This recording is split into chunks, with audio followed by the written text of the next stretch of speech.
This is the Stockwell Roche Show, giving you real-time information you need to make educated decisions about buying and selling in the world-renowned Twin Cities. Now your hosts and real estate experts, Jason Stockwell and Josh Roche.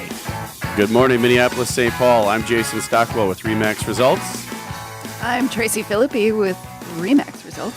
Tracy is filling in for Josh. Josh Roche is out again. This guy, he's living the dream. I don't know if he's traveling. I don't know if he's busy, vacationing, golfing. Who knows? But drinking, I don't know. You should send pictures then. Golf in February. That would be fun. Yeah, he's in Tahiti or something. I don't know. So Josh is out today, but Tracy's great. Tracy works with them. She's an agent also with RE/MAX Results. Welcome, Tracy. First time on the show. Thanks. You, real quick, I just want to touch on that you have a show as well? Yeah, it's on the internet though. Oh, it is? Okay, yeah, cool. So I don't have as many rules as you guys do. Awesome. What's it called and all that? Josh Cool says, Chick Radio. Cool Chick Radio? Yep. Awesome. That's kind of cool. It is. Kind of, it fits my I'll personality. remember that, yeah. So is it on YouTube or is it just a podcast or is it? It's a podcast and it's actually going to be on tenacityradio.com. Awesome. So check that out too. It's always great to have someone else who has radio experience or internet radio experience on the show. makes Is that dangerous. chick with a CK or just a C? With a C. I spell it right. Okay. Just making sure. Hooked on phonics. I'm gonna check that chick out. Awesome. So Jason, we have Chelsea Sonderland here with Team Stockwell. Morning, and RE/MAX everybody. Results. Welcome, Chelsea. And Jason Light, Envoy Mortgage here. Good morning. And we are going to talk about a number of things on the opening segment here that are good for you. So the market update, we always start off with a market update. All I'm going to summarize with that is it's great. So one word, great. Straight to the point. Sellers are doing great. If they're doing the right, if they're listening to their agent, doing the right thing. Buyers are getting great rates and getting houses. Some buyers may be frustrated in the availability of certain properties. Yeah. But a couple things I want to touch on, being that we do have another solid, good realtor here with Tracy, is 7 things on why your home isn't selling. So if your home is on the market, you're listing and it's not selling, there are 7 reasons. These might be the reasons. And also some other information about gentrification and what that means for neighborhoods. We have a couple projects going right now, and you'll see them in and around Minneapolis and St. Paul, where money and projects are being put into areas that maybe aren't the best area, but they are transitioning. And it's happening, folks. It's happening all over the United States, all over the world. But locally here in Minneapolis and St. Paul, it's happening right near where we go by and drive by and work and all that stuff. You'll see that. So we'll talk about those 2 things. But first off, 7 reasons why your home isn't selling or might not be selling. So if you've been on the market or you know someone who's on the market and you hear all this great news, you hear me, Tracy, Jason, everybody, Chelsea, oh, the market's great, everything's selling, it's flying off the shelves, multiple offers, and you're sitting there like, what's going on with my house then? I don't have multiple offers. I've been on the market for 90 days. What's happening? So I'll read through these. Tracy, Jason, You have the wrong Chelsea. real estate agent, number 1. I don't know if we were allowed to say that, actually. I said it. Oh, yeah. Jason could say that. He's a mortgage person. So, Right. So you might want to listen what's to number 1? Number 1, your house is not priced right. That's a big one. I think bingo on that one. I think we don't even go any further into the other. No, I'm just kidding. Your house is not Well, what a lot priced. of people don't realize is even if your house is great, if people are looking in a certain price range and your agent is looking for you, but your house is priced above what it should be, then it's not going to come up in the search at all. Right. They're not even going to be able to add it to the list of homes to look at because it's not in the range of what they're looking for. So being priced right isn't necessarily pigeonholing you like you think it is. It's actually making it more searchable for people who are looking in that price range. So listen to your agent, price it right. It's going to help everybody. Yep. That's part of the reason why you use an agent, right? People think, oh, well, if it's all about pricing, why do I even need a realtor? Well, that's the reason you use a realtor, because the realtor typically should know how to price it right so that you get it done right the first time and it actually gets an offer within the first 3 to 4 weeks like it should in this marketplace. Maybe you even get multiple offers, gets pushed above that price. Yeah. Yeah, if it's marketed properly and it's so that's a touchy issue. Such a touchy issue for people is the pricing. It's emotional, it's sensitive, it's money. So of course that means people are going to be emotional about it, and and cause angst and anxiety and anger. Who knows? All kinds of emotions come up when you're talking pricing. All right, number 2. Number 2, your house needs a renovation. So if your house isn't selling, that's probably another reason maybe you need a renovation. It's not up to date. You may be getting feedback from agents that say... Too much work for buyers. It would be really great if people would understand that if you have an above ground pool and you dig a hole and put it in, that does not qualify as an in ground pool. I've seen it. I laughed so hard. Oh, yeah. Jason, you're looking over there like you have an in-ground pool in your backyard. I do not.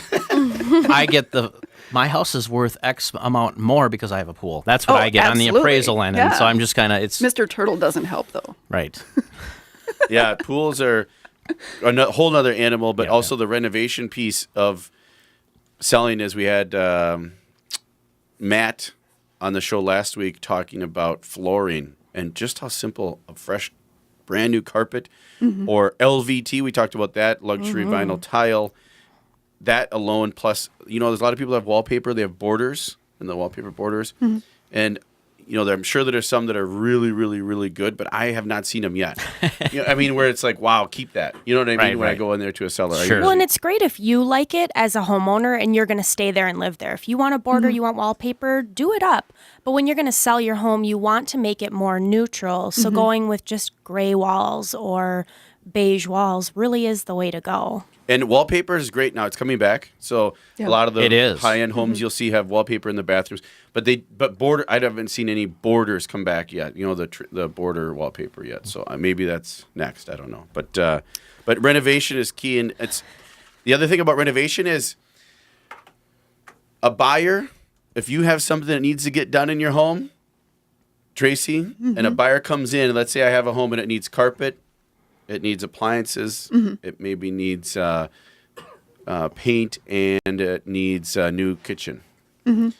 Now, all that, depending upon the size of the home, can be done for what I consider a reasonable amount. In other words, you will get your return on that as a seller. Yep.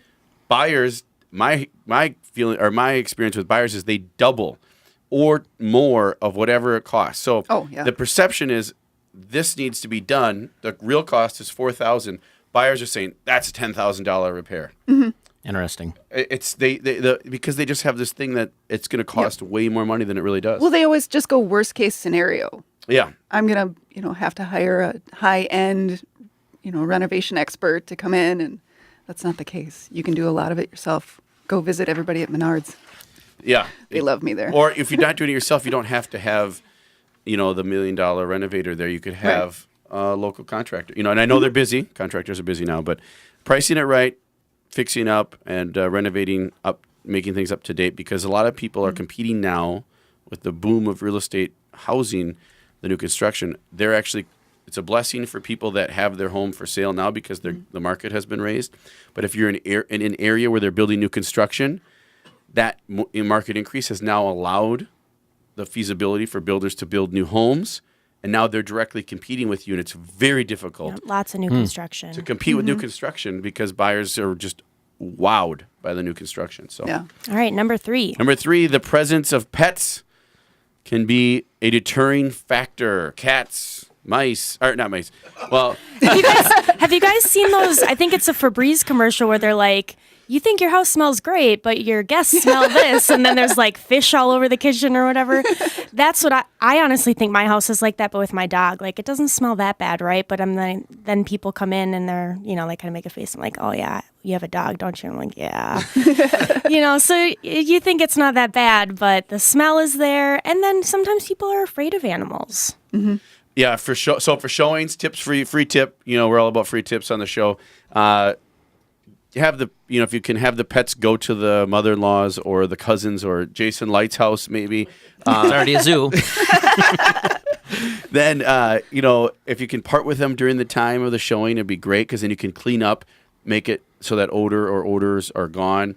And I've been in houses, and Tracy, right, that where the pets they didn't use the proper bathroom, right? Yeah. And you can tell Yeah. right away, right? Please go through your basement and clean up the dog poop.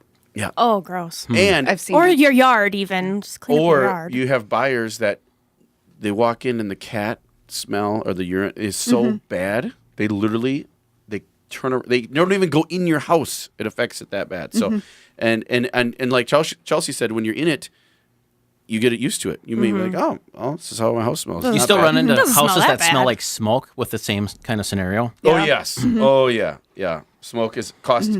I think a smoker, if you're a smoker, or I smoke cigars, but if you smoke cigarettes or anything, you smoke it in the house, you might as well write a check for $12,000 or $15,000 bucks. Interesting. Off, because that's what it's going to take to go over that. You have to paint and kills and do all that stuff to get rid of it. And the curry carpet, it gets in everywhere, right? Sinks deep into the walls. Yeah, the nicotine, the molecules, they say, are they're really sticky, so they stick to everything. But anyway. Yeah. Number 4, bad neighbors can reduce the desirability of your home. What do you do about bad neighbors? Is there anything you can neighbors. Oh, boy. Pray for That's why you're only moving, showings right? when they're on vacation. That's why you're moving? Isn't that where you go over there, you bring them a pie, slide a couple $100 bills underneath of it, and say, hey, Pretend. There you go. Be nice. We're selling our house. Please don't stalk the people looking at the house. Yeah. So bad neighbors, it says, if you are able to make your place home, we would certainly be interested in the kind of people you're surrounding yourself by. Hence, neighbors come to play as an important role in the sale of your house. And that's true. I mean, if your neighbor's got 5 cars in the yard, and and you're in town, or there's not mowing their lawn, or it's bad. It can look bad. It can make it. So I don't know what could you do besides bribing or all that, which you probably don't want to do because the buyers will be mad at you. But Yeah. That's a tough one. I don't know. I have such great neighbors that I don't have any experience in this. My neighbors are great. I hope my neighbors think I'm a good neighbor. I don't know. We'll see. I don't know. Yeah, maybe if none of my neighbors are bad, maybe I'm the bad neighbor. Yeah, that Something could to be. think about. I hope not. So we'll get through the other ones when we come back from break. But if your home isn't selling, here they are in order. We'll go through the top 4, and then we'll hit the other 3 afterwards. Price. So price your home right. Number 2, your home needs a renovation or update. Number 3, the presence of pets or odor. And number 4, bad neighbors might be the culprit for your home not selling. We have 3 more left when we get back, and then we're going to be talking about a project that's going on in Minneapolis and other areas, too, that might be of interest for hipsters and millennials. We'll be back soon. I'm Jason Stockwell with RE/MAX Results. I'm Tracy Philippi with RE/MAX Results. And we have Jason Light, Envoy Mortgage, and Chelsea Sonderland with RE/MAX Results. We'll be back soon. Thanks for listening.